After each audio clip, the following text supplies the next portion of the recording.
Morning. The sun has risen on an independent United Kingdom.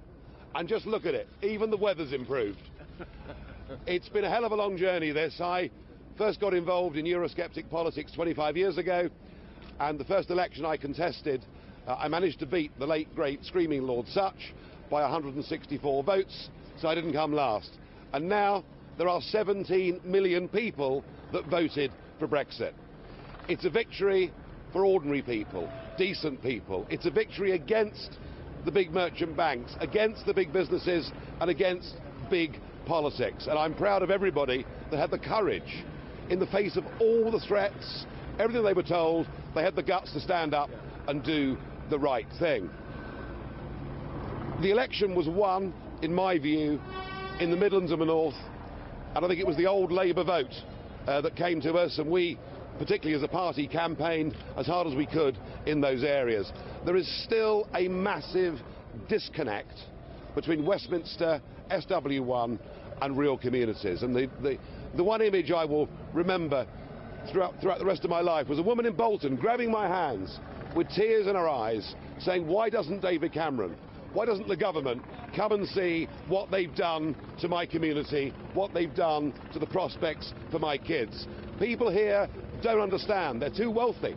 They don't get what open door mass immigration as a result of EU membership has done to people's wages, to people's availability of getting GP appointments or their kids into local schools. This was the issue ultimately that won this election. So I'm thrilled that we've done this.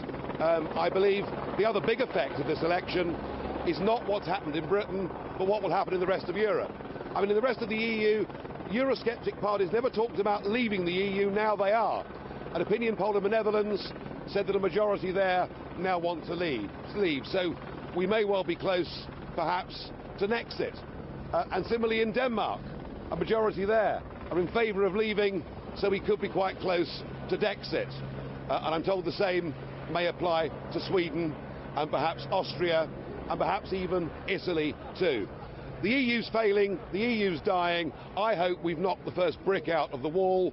I hope this is the first step towards a Europe of sovereign nation states, trading together, neighbours together, friends together, but without flags, anthems, or useless old unelected presidents.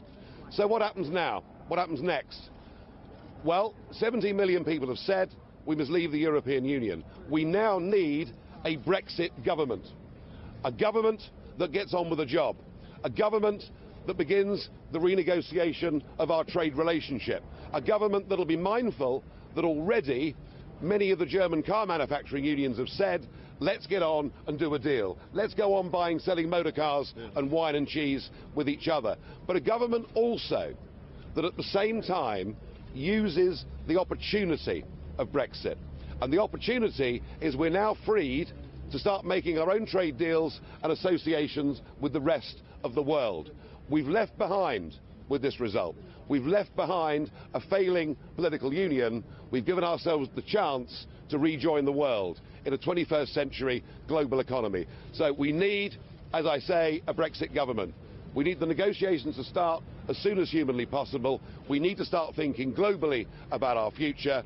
And the other thing I think that needs to happen is that June the 23rd needs to become a national bank holiday, and we will call it Independence Day. Thank you. Don't forget